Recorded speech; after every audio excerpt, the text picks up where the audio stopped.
오늘 본문 신명기 8장 1절부터 6절 말씀을 통해서 광야 시험을 통과하라 라는 제목으로 여러분과 함께 은혜 나누겠습니다. 우리 먼저 말씀을 위해서 기도하기 바랍니다.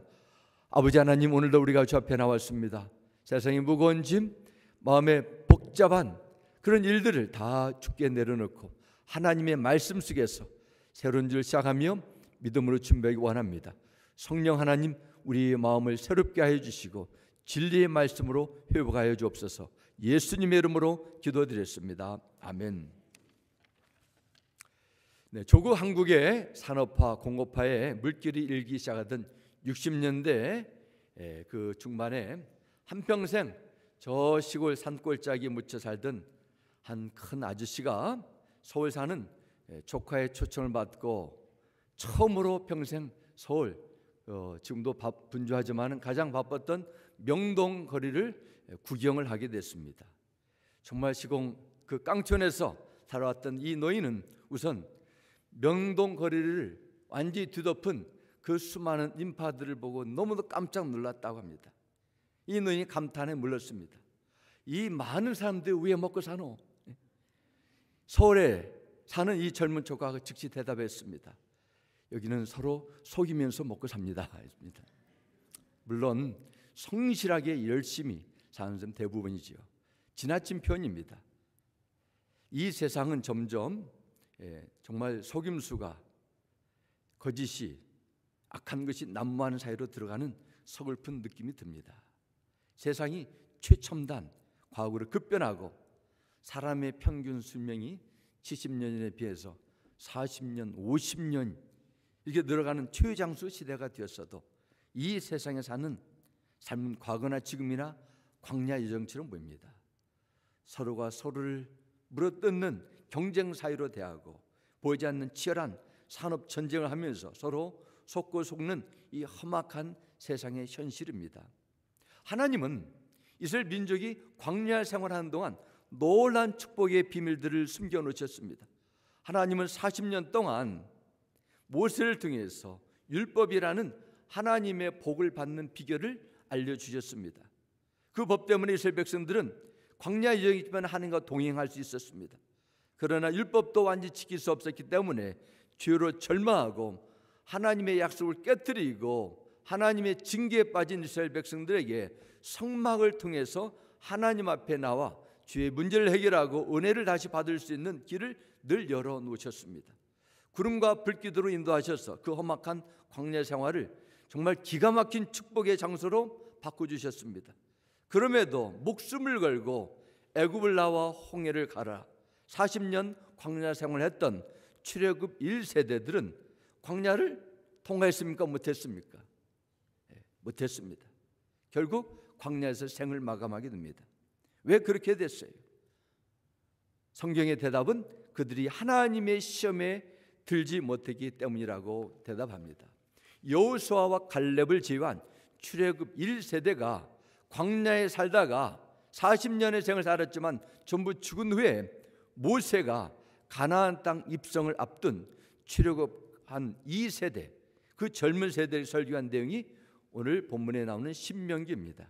신명기에는 광야 생활의 시험을 넘고 하나님께서 예배해 두신 가나안 땅에 들어가 치열한 정복 전쟁에 승리하고 약속을 누리는 놀라운 비결이 담겨져 있습니다. 모세는 지도자로 부름받은 후 사랑하는 동족을 위해서 모든 것을 다 쏟아부었던 지난 120여 년의 삶을 거의 마감한 시점입니다. 그에게 주어진 얼마 남지 않는 인생의 때를 앞두고 정말 사랑하는 동족을 바라보면서 찢어지는 마음을 가지고 다음 세대들에게 유언적인 메시지가 성령의 감동을 통해서 전하게 됩니다. 이 말씀을 통해서 세상이라는 치열한 광야 생활에 머물지 않고 하나님의 부르심의 사명을 지키고 약속의 땅에 통과할 수 있는 그 영적 지혜를 배우고 굳건한 믿음의 생활을 하게 되는 그 놀라운 은혜가 여러분에게도 임하길 주님의 이름으로 축원합니다. 먼저 하나님께서 어떻게 구원받은 성도들을 훈련하시고 시험하는가에 대해서 나누겠습니다. 그럼 광야 생활을 통해서 하나님이 주는 테스트가 무엇인가? 어떤 방법으로 구원의 은혜가 임하고 홍해의 그 세를 받은 성도들을 지금도 시험하실까요? 첫 번째는 무엇보다도 하나님은 육신의 연약함으로 시험하신다는 것입니다. 신명기의 핵심 메시지는 오늘 본문 8장 2절입니다. 다시 읽겠습니다. 내 하나님 여호와께서 이 40년 동안에 내게 광야길을 걷게 하신 것을 기억하라.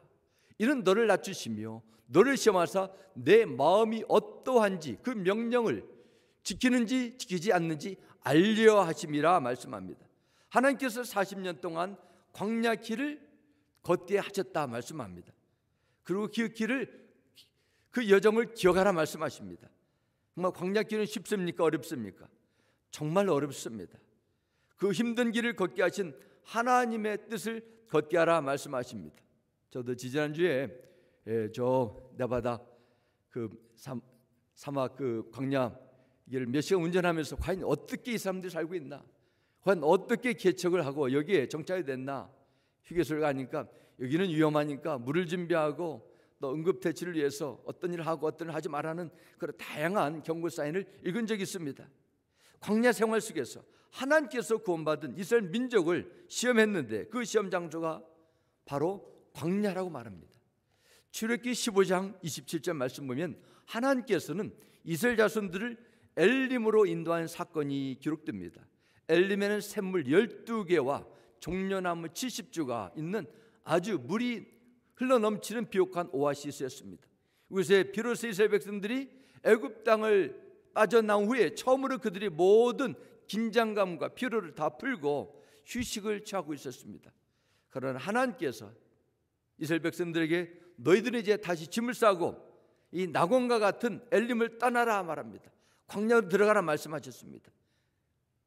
하나님께서 그렇게 말씀하신 것은 엘림이 아무리 좋게 보여도 편해도 이스라엘 백성에게는 목적지가 아니라 새로운 출발을 준비하는 임시적인 휴식처가 되었기 때문입니다. 그들은 엘림이라는 곳에서 떠나 신광야라는 곳에 도착했는데 문제가 생겼어요. 바로 한 달 전 애굽 땅을 떠나올 때 가지고 왔던 싸왔던 음식이 이제 다 바닥난 것입니다. 먹을 것이 없어졌어요. 그 후에 나오는 내용이 출애굽기 16장 1절과 2절에 나옵니다. 이스라엘 자손의 온 회중이 엘림에서 떠나 엘림과 시내산 사이에 있는 신광야에 이르니 애굽에서 나온 후 둘째 달 15일이라. 이스라엘 자손 온 회중이 그 광야에서 모세와 아론을 원망하며 하여 이렇게 기록합니다. 이스라엘 백성들의 지금 음식이 떨어지니까 가장 중요한 것이 사라지니까 모세와 아론을 원망하기 시작했다 말합니다. 이스라엘 백성들에게 가장 기본적인 것, 가장 강렬한 요건 가운데 하나인 식욕, 떡입니다. 우리가 하루만 굶어도 허기 가지고 음식 생각이 떠나지 않은 것 아십니까? 신광야에 도착한 그들에게 먹는 시험이 시작됐어요. 하나님께서 정말 그들을 정말로 못 먹게 하셔서 그 신광야에서 굶어 죽을 계획을 갖고 그들을 인도하셨을까요? 아닙니다. 그러나 이스라엘 백성들은 한순간 참지 못하고 온갖 불평을 쏟아냈습니다. 그리고 3절에 이렇게 구합니다.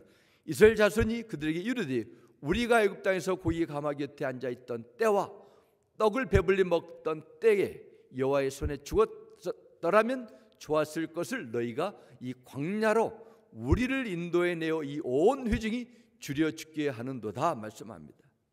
그 중대한 시점에 이스라엘 백성들이 떡이 다 떨어진 극한 상황에서 이제 어떤 대답하게 됩니까? 여호와의 손에 죽었더라면 좋았을 것을 무시무시한 말을 쏟아냅니다. 한계 상황, 너무도 절망적인 극한 상황 속에서 큰 손해를 보거나 내 자존심에 상이 들 때 나온 말 어디에서 합니까? 마음이지요. 생각입니다. 말은 입이 아니라 마음에서 나오는 것이기 때문입니다. 이스라엘 백성들이 떡이 떨어지자 애굽에서 떡 먹던 그 과거 시절을 기억합니다. 벽돌을 만든 고된 노동, 아들을 낳으면 바로 나일강에 던져 버려야 했던 그 끔찍한 비극적인 일들은 다 잊어버렸어요. 비참한 뇌설 때문에 하나님께 살려달라고 눈물을 흘리며 부르짖었던 그 일도 잊어버렸습니다. 애굽의 그 찌꺼기가 남아있었기 때문에 그 비참한 생활을 했던 애굽의 사건을 만날 때마다 없는 것에 대해서 입으로 튀어나오게 됩니다. 사실 이스라엘 백성들의 가진 어려움은 우리가 공감은 동일하게 체험 못했어도 충분히 이해할 수 있습니다. 어린 자녀들이 그렇게 먹을 걸 달라고 배고파 부모에게 도움을 구하는데 먹을 것을 구할 수 없는 그 막막하고 애가 타는 상황에 어떻게 기뻐하며 자족하며 감사할 수 있겠습니까? 그래서 먹는 것이 시험이에요. 시험. 됐습니다. 4절 말씀 보겠습니다. 14장. 그때 말합니다. 그 어려움의 시험에 있을 때 여호와께서 모세에게 이르시되 보라 내가 너희를 위하여 하늘에서 양식을 비같이 내리리니 백성이 나가서 일용할 것을 날마다 거둘 것이라. 이같이 하여 그들이 내 율법을 준행하나 아니하나 내가 시험하리라 말씀합니다. 하나님은 이스라엘 백성들이 보여주는 그 막말로 하는 그 행실을 참으시면서 양식을 하늘에서 비같이 내리셨습니다. 그 양식이 만나라는 양식입니다. 만나는 꿀 섞은 과자 같은 맛이 났습니다. 하나님께서 영양가 없고 맛만 달콤한 정푸드를 그것에 주신 것이 아닙니다. 만나는 하나님께서 그들에게 하늘에서 공급하시는 정말 천연 완전한 오르게닉 음식이에요. 만나 먹어서 영양가가 부족해서 쓰러지거나 죽은 사람이 한 사람도 없었습니다. 더구나 이스라엘 사람들은 수고하지도 않고 돈을 지불하지 않고 그야말로 모든 것을 하루하루 어김없이 하나님부터 공짜로 만나를 받아 먹었습니다. 아마 처음에는 이스라엘 백성들도 하나님께 만나를 준 것 감사합니다 찬양했을 거예요. 그러나 시간이 지나면서 만나 음식을 먹는 것을 당연한 것으로 받아들이니까 만나는 점점 실증이 났습니다. 감사와 기쁨이 사라졌습니다. 대신에 원망과 불평이 드러나겠습니다. 이스라엘 백성들은 애굽의 고기를 못 먹고 매일 만나만 먹어서 기력이 다하게 됐다. 힘이 없다. 불평합니다. 그런 완전 식품을 늘 공급받고 먹으면서도 하나님의 말씀에 감사하지 못하고 불순종하니까 그들의 기력이 사라진 것입니다. 기력이 다했어요. 굶어 죽은 사람은 한 사람도 없었는데 불구하고 먹고 사는 것에 문제 생기자 이스라엘 백성들은 다시 애굽 땅으로 바로의 노예가 되겠다고 억지를 부리며 불평을 쏟아냈습니다. 하나님은 이 사건을 통해서 이스라엘 백성들의 문제를 드러나시고 우리에게도 보여주셨습니다. 그들의 마음의 중심입니다. 하나님의 은혜와 기적을 수없이 체험한 이스라엘 백성들의 마음의 중심에는 하나님 주신 구원의 은혜에 대한 감사와 감격보다도 늘 그들의 생각과 마음을 주장한 것은 먹는 것이었어요. 인간의 기본적인 욕구였었습니다. 떡을 위해서 모세도 있었고 떡을 위해서 율법도 하나님도 있는 것처럼 보였습니다. 출애굽 1세대는 하나님께 예배하고 섬기는 것보다도 어떻게 해서든지 떡을 먹고 더 편하게 지내는 것 그들의 관심사처럼 보였습니다. 그 지긋지긋한 노예 생활에서 벗어나 하나님 나라 백성이라는 거룩한 신분을 받고 가나안 땅에 들어가야 되는 그 역사적인 사명과 하늘의 약속을 다 잊어버리고 내면의 마음의 생각이 하나님 중심으로 바뀌지 않게 되니까 하나님께서 매일 공급하는 떡을 먹고도 결국 광야에서 살다가 죽게 됐습니다. 이스라엘 백성들에게 주시는 하나님의 원칙은 하루하루 먹을 수 있는 양식만 주는 것이었어요. 그 이상 주면 하나님을 의지하지 않기 때문입니다. 날마다 하나님을 기억하고 의지하도록 일용할 양식을 주셨습니다. 그러나 하나님을 신뢰하지 않고 언제 믿지 않고 욕심과 굶주림에 두려움을 가진 사람들은 말씀에 불순종하고 더 많이 모아뒀습니다. 그럴 때 그들의 집안에는 벌레가 생기고 냄새가 났습니다. 떡의 유통기한이 다 지나서가 아니라 하나님의 말씀에 불순종했기 때문에 떡에 벌레가 찾아온 것입니다. 하나님께서 떡과 함께 규정도 주셨어요. 다른 날은 열심히 만나를 모으지만은 안식일은 일하지 말고 이틀치를 6일째 준비해서 먹으라 하셨습니다. 놀라운 것은 안식일에 먹는 떡은 다른 날에 달리 전혀 상하지가 않았습니다. 하나님의 방법이 있기 때문입니다. 떡을 안 주면 원망하고 떡을 주면 또 더 많이 모아가지고 불순종하고 이렇게 그들은 하루하루 살아가면서 하나님을 잊어버리면서 자기의 욕심에 의해서 이루어지는 인생이 계속 펼쳐졌습니다. 떡 때문에 그렇게 됐어요.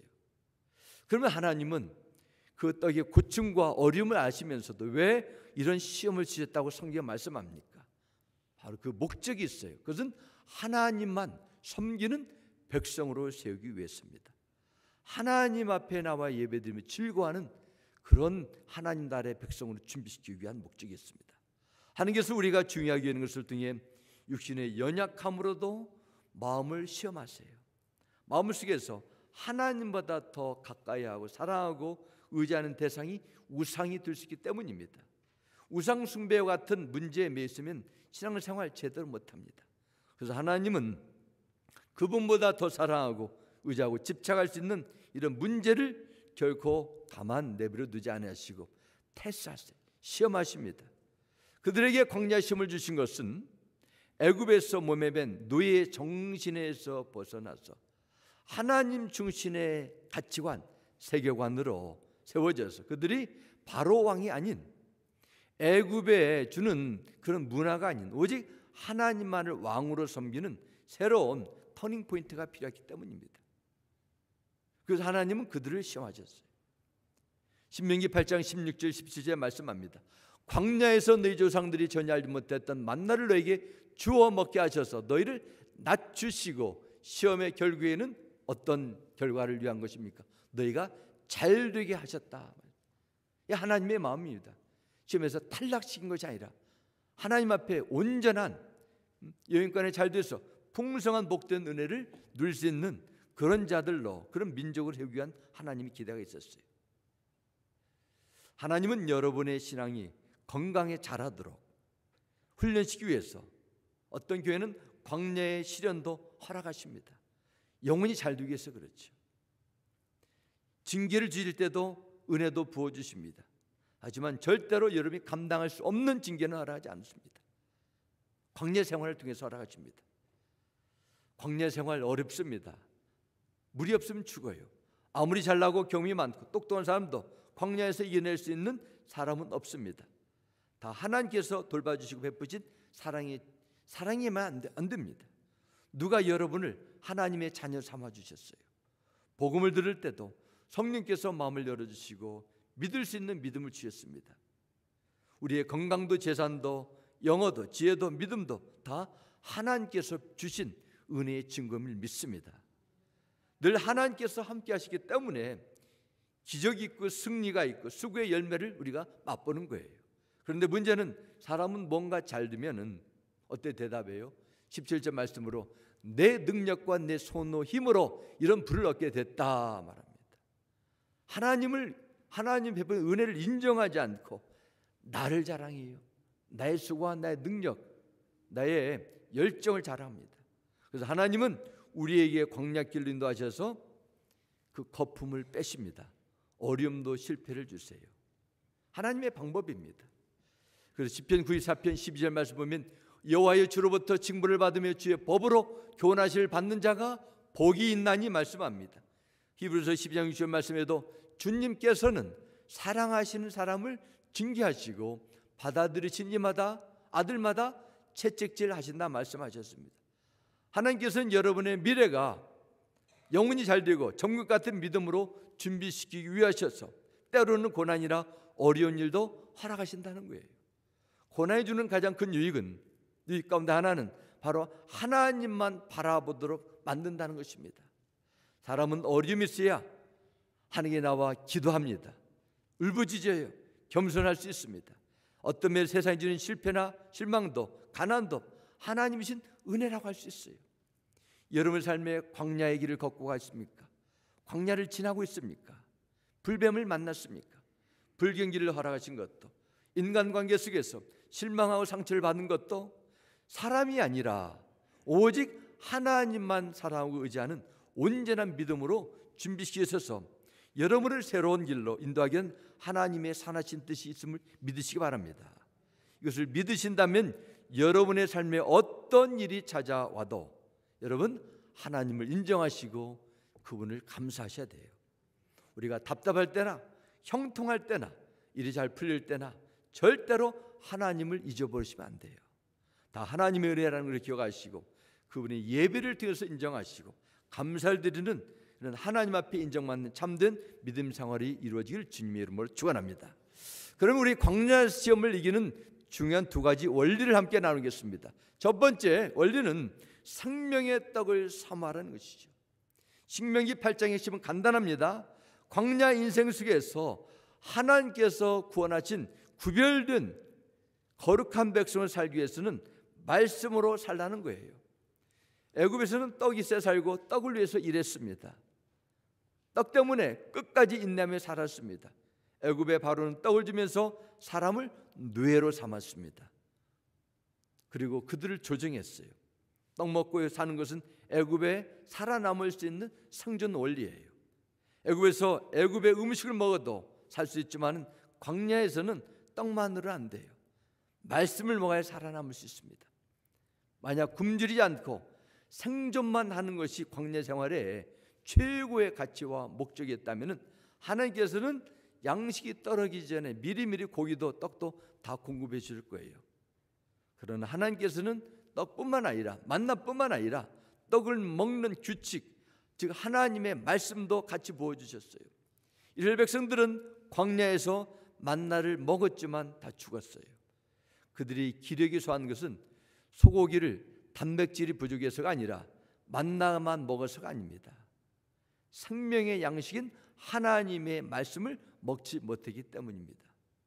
그러나 약속의 땅은 떡이 아니라 오직 말씀에 순종하고 믿음으로 나가는 자만이 살 수 있는 것이에요. 세상의 떡이 아무리 맛있고 하나님의 말씀을 듣지 못하게 되면 광야에서는 절대로 이겨낼 수 없습니다. 광야에서는 하나님께서 주시는 말씀을 먹는 사람만이 광야를 마칠 수 있는 길이에요. 따라서 우리는 세상에 주는 만족, 세상에 주는 행복, 성취, 성공, 여기서 나와 하나님의 말씀 중심으로 살아야 돼요. 말씀대로 살기 위해서는 우리가 말씀을 아는 일에 시간과 여러분의 관심과 열정을 투자 인데서 하셔야 됩니다. 생명의 양식을 주시기 위해서 이 세상에 말씀으로 오신 예수 그리스도를 알고 그분과 늘 동행하셔야 돼요. 요한복음 6장 49절부터 51절 전번에 말씀합니다. 너희 조상들은 광야에서 만나를 먹었어도 죽었거니와 이는 하늘에서 내려오는 떡이니 사람으로 하여금 죽지 아니하게 하는 것이니라 말씀합니다. 나는 하늘에서 내려온 살아있는 떡이니 사람이 이 떡을 먹으면 어떻게 돼요? 영생하리라 말합니다. 몇십 년 더 장수하는 것이 아니라 영생한다 말씀하셨습니다.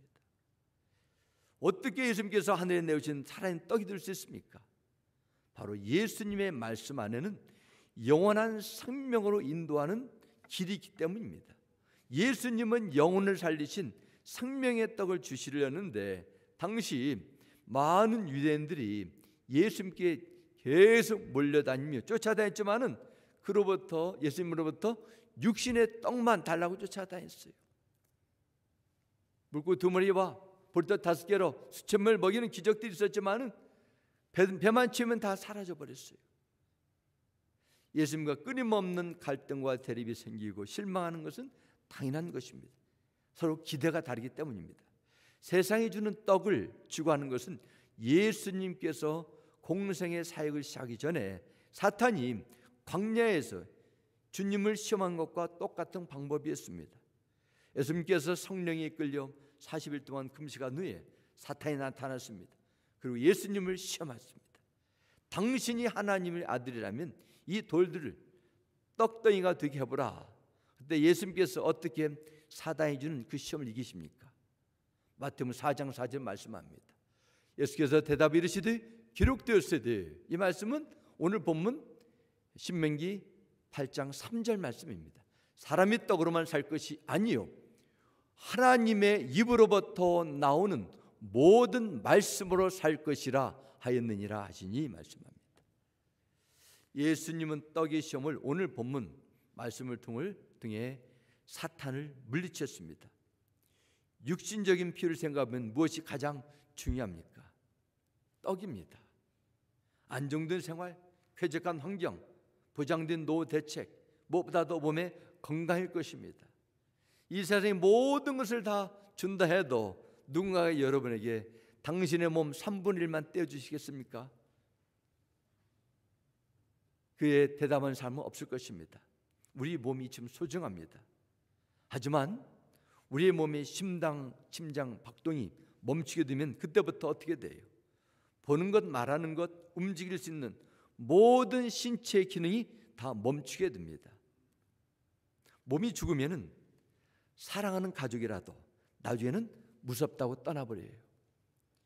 영혼이 떠나서 생명이 멈춘 몸은 쓸모가 없어서 결국 화장을 하거나 땅에 묻습니다. 우리에게 영혼과 생명의 문제처럼 중요한 것이 없다는 것을 제가 말씀드리고자 하는 거예요. 예수님은 천하보다 소중한 영혼을 살리고 여러분에게 영원한 생명을 주시기 위해 하늘의 떡으로 오셨어요. 그런데 사탄은 계속 사람들의 마음과 생각 속에 너희는 육신의 떡만 먹고 세상에 있는 것을 같이 모아가지고 누리면은 거기에 행복이 있고 성취가 있다. 그래서 끈질기게 유혹해 나간다는 거예요. 오늘 영어부 말씀을 전하시는 민정 목사님께서 며칠 전에 한국에서 그 집필린다고 오셨는데 그런 내용을 어제 나누셨어요. 그 큰 청년 지표가 있었는데 그런 질문했다 합니다. 당신들의 꿈이 무엇입니까? 그랬더니 많은 청년들이 나의 꿈은 온 가족이 모여가지고 맛있는 것을 먹으면서 인주하는 것 꿈이라고 그런 대답을 줬다는 거예요. 물론 그것도 소박한 꿈이 될 수 있습니다. 그러나 이것을 넘어서야 됩니다. 사람들이 영적인 것, 죽음과 심판과 영원한 생명에 관한 것에 무관심하게 만들어 가장 중요한 것을 보지 못하게 만듭니다. 예수님의 말씀을 통해 주시는 생명의 양식이 있음을 깨닫지 못하게 만들어요. 사람들은 여러 가지 이야기합니다. 하나님은 과연 존재할까? 성경에 오류가 없습니까? 왜 요즘 교회가 이런저런 잘못이 많습니까? 그런 사람들에게 물어보시기 바랍니다. 과연 그 사람은 예수님을 만났습니까? 성경에서 얼마나 아십니까? 얼마 읽으셨습니까? 뒤에서 열독을 해보셨습니까? 피상적인 지식이지요. 우리는 하나님 말씀 앞에 겸손한 마음을 가지고 말씀을 아멘으로 받아들이셔야 돼요. 그래서 데살로니가전서 2장 13절에 말씀합니다. 후반절 말씀 보면 하나님의 말씀을 받을 때 사람의 말로 받지 아니하고 하나님의 말씀으로 받음이니 진실로 그러하도다. 이 말씀이 또한 너희 믿는 자 가운데서 역사하니라 말씀하셨습니다. 은혜가 무엇이에요? 똑같은 하나님의 말씀이지만은 사람의 말이 아니라 나에게 주시는 생명의 말씀, 하나님의 말씀, 내 영을 살리는 하늘의 떡으로 믿어지는 그 은혜입니다. 주의 말씀을 내 영혼을 살리고 생명을 주시는 말씀을 인정하고 받아들일 때 세상에 주는 사단 마귀의 시험을 우리는 물리칠 수 있음을 믿습니다. 말씀에 대한 나의 마음은 영적 생명의 기준입니다. 말씀을 사모하는 마음이 식어버리면 우리의 마음과 생각은 저 먼 떠나온 애굽을 생각이 듭니다. 옛 삶으로 들어가는 것이죠. 그렇게 되면 성령으로 시작했다가 결국 육신으로 마치는 거예요. 말씀을 위해 자기가 죽이는 삶을 살면 영혼이 살아나게 됐습니다. 하나님의 말씀이 세상 모든 문제의 해결책이 되는 것이죠. 그래서 우리는 하나님의 말씀도 살려는 영적인 결단과 의지가 끊임없이 우리 삶 가운데 나타날 줄 믿습니다. 그때부터 하나님은 은혜를 주셔서 내 영이 살아나고 내 가치관, 내 삶이 변하고 하나님의 더욱더 풍성한 사랑이 체험될 줄 믿습니다. 두 번째는 우리가 광야심의 두 번째 원리는 구원에 합당한 삶에 초점을 두라는 것입니다. 떡에 초점을 두는 것이 아니라 구원에 합당한 그 삶에 내 삶의 중심을 두라는 거예요. 하나님께서 왜 이스라엘 백성들을 애굽에서 광야로 인도하셨어요? 그들이 바로왕의 노예 생활을 벗어나 자유함을 받게 된 그 목적이 무엇일까요? 하나님 왜 하셨습니까? 출애굽기 5장 1절 후반절 이렇게 기록합니다. 이스라엘의 하나님 여호와께서 이렇게 말씀하시길 내 백성을 보내라. 그러면 그들이 광야에서 내 앞에 절기를 지킬 것이나 하셨습니다. 출애굽기 9장 1절 후반절에도 내 백성을 보내라, 그들이 나를 섬길 것이라 말씀하셨습니다. 하나님은 모세에게 이스라엘의 장로들에게 이스라엘이 애굽에서 이끌어 광야에서 예배를 드리도록 모세를 보내서 구원의 은혜를 주겠다는 그 이야기를 바로에게 알리라고 하셨습니다. 수백 년간 애굽 땅에서 노예 생활을 하던 이스라엘 백성들 구원하시고 가나안 땅으로 인도하신 목적이 있습니다. 하나님께 예배를 드리려 하기 위함입니다. 그러므로 이스라엘이 애굽에서 해방되어 시내산에 이르렀을 때 하나님께서 모세를 통해서 주신 언약궤에 가장 중요한 것, 바로 예배에 대한 규례였습니다. 하나님만을 예배하라는 것이죠. 전에는 하나님을 모르고 어둠의 영, 거짓의 영에 속아 살던 우리 인생이 예수 그리스도를 생명의 구원자로 왕으로 모시고 사는 목적도 이 세상에 남은 인생 속에서 조금 더 잘 먹고 또 편하게 잘 사는 데 있지 않습니다. 우리의 왕이신 하나님을 섬기는 데 최고의 목적이 있음을 믿으시기 바랍니다. 에베소서 1장 5절과 6절에 기록합니다. 하나님은 하나님의 기뻐하신 뜻을 따라 예수 그리스도를 통하여 우리를 하나님의 자녀로 삼으시기로 예정하신 것입니다. 그래서 어떻습니까?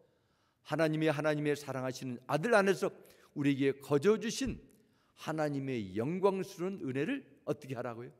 찬미하게 하셨습니다. 예배를 드리라는 것이 praise. 우리를 구원하시고 자녀 삼으신 주의 목적, 하나님을 예배하기 위한 목적이라는 것입니다. 에베소 4장 1절 후반절에도 1절에 말씀합니다. 그러므로 주님 안에서 같이 못 믿은 내가 여러분에 권합니다. 여러분은 부르심을 받았으니 그 부르심에 합당하게 살아가십시오 말합니다. 우리를 예정하시고 불러주시고 자녀 삼아주시고 의롭다 정해 주셨는데 그럼 그에 합당해 살라는 것입니다. 하나님께서 여러분을 불러주셨습니다. 교회, 에클레시아라 말해요. 에클레시아, 하나님의 부르심을 받은 성도들의 모임, 이런 의미가 담겨져 있습니다. 성도들은 하나님께서 불러주신 자들, 부름을 받아 여기에 나왔습니다. 거룩한 백성입니다. 하나님께서 불러주시기 때문입니다. 과거에 우리는 영적으로 아무것도 모르고 캄캄한 어둠 속에 살고 있었습니다. 하나님도 모르고 진리도 모르고 어떻게 사는 것이 모르고 죽음의 문제를 어떻게 해결하는 것, 죄와 심판의 문제를 어떻게 다 처리하는 것에 대해서 아무것도 몰랐습니다. 그런 우리를 하나님께서 불러주셨어요. 죄의 자리에서 불러주셔서 의의 옷을 입혀주시고 죽음의 자리에서 불러주셔서 영원한 생명을 주셨습니다. 사탄의 매임에서 불러주셔서 하나님의 자녀로 세워주셨어요. 영원히 멸망할 수밖에 없는 지옥에서 불러 영원한 천국 백성으로 선포하셨습니다. 여러분 부르시고 구원하신 것은 어때요? 하나님을 예배하는 것입니다. 부르심에 합당해 사는 것, 늘 하나님께 예배를 드려야 된다는 것입니다. 골로새 3장 1절과 2절 말씀합니다. 그러므로 너희가 그리스도와 함께 다시 살리심을 받았으면 구원을 받았음의 뜻입니다. 위의 것을 찾으라, 거기는 그리스도께서 하나님 우편에 앉아 계시느라 말씀하십니다. 우리는 정말 그렇습니다. 애굽 나라에서 죄와 사망의 뇌에서 벗어나 홍해 바다의 세를 받았습니다. 자녀가 됐어요. 그러면 우리는 위의 걸 생각하는 것입니다. 이 땅의 것을 생각하게 되면 우리 어떻습니까? 거기에 매이게 된다는 것이죠.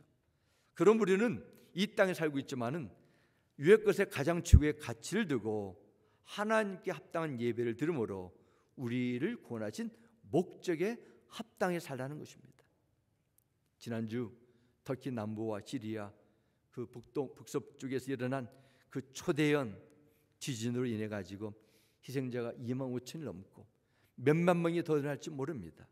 그 몇 배에 달하는 사람들이 가족을 잃어버렸고 수백만 명의 이재민들이 삶의 터전을 한순간에 다 잃어버리고 거리에 나와 있습니다. 지진 같은 자연 재난이 무서운 파괴력을 찾아올 때 어느 누구도 예측할 수 없습니다. 우리가 불렀던 찬양 안희수 사모님의 고백, 내일은 남몰라요 하루 사는 것입니다.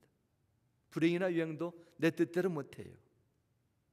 자연 재해 속에서 인간이 할 수 있는 것은 숨고 떨며 피하는 것밖에 없어요. 수천 년 된 유적들이 한순간에 돌더미가 되고 평생을 살았던 마을과 도시가 한순간에 젖더미 드는 대형 지진 앞에서 우리는 인간이 얼마나 연약하고 작은 존재라는 것을 깨닫게 됩니다. 터키에서 일어난 재난 소리를 들으면서 우리는 그 땅과 이재민 가족을 위해서 관심을 두고 주님의 사랑으로 기도할 뿐만 아니라 또한 아울러서 우리 인간은 창조주가 되시는 하나님 앞에 더욱 겸손해지고 잠시 떠나는 끊임없이 일어나는 이 세상이 가치가 아니라 영원한 것에 마음을 두고 살아야 돼요. 디모데전서 6장 7절과 8절에 말씀합니다. 우리는 아무것도 세상에 가지고 오지 않았으므로 아무것도 가지고 떠나갈 수 없습니다. 우리는 먹을 것과 입을 것이 있으면 그것으로 만족해야 할 것입니다 하셨습니다. 우리가 먹을 것과 입을 것이 있으면 감사하고 만족하고, 하나님께서 주시지 않는 것이 있다면, 다른 사람이 더 많이 거기 있다면 거기에 대해서 마음 아파하지 마시고 바라지 않는 것이 지혜로운 삶의 비결입니다. 나의 놔둔 것은 하나님의 은혜라는 사도 바울의 고백처럼 모든 일에 감사하며 하나님을 찬양하는 것이 바로 광야를 통과할 수 있는 영적인 원리예요. 그 이상을 바라보고 조금만 하며 탐욕에 빠지게 되면 광야를 통과할 수 없어요. 하나님은 다 알고 계세요. 여러분의 형편을 다 지켜보겠습니다. 광야 같은 미국 생활에 지쳐 힘들어하시고 불뱀이 있고 정갈이 있고 아무리 노력해도 특별한 결과가 나타나지 않는 그런 현실도 있는 것을 다 알고 계십니다.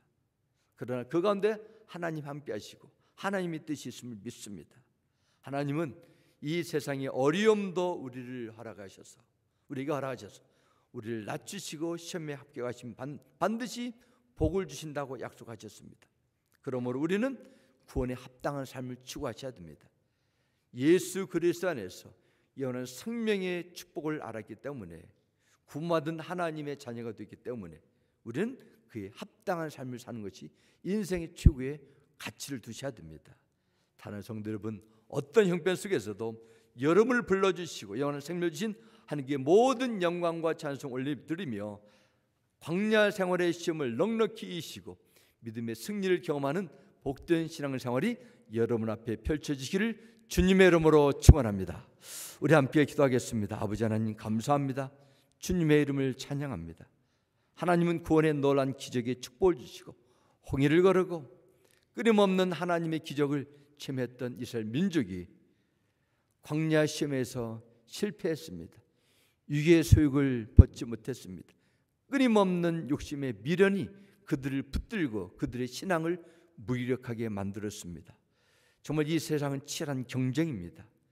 아버지 하나님, 보이는 보이지 않는 이 삶의 현장 속에서도 무엇보다도 하나님을 예배하고 하나님께서 주신 구원에 감사하며 만족하며 우리 인생의 최고의 목적이 먹든지 마시든지 무엇을 하든지 하나님의 기쁨과 영광이 드는 그런 온전한 믿음의 삶으로 성령 하나님 우리를 이끌어 주옵소서. 예수님의 이름으로 기도드렸습니다. 아멘.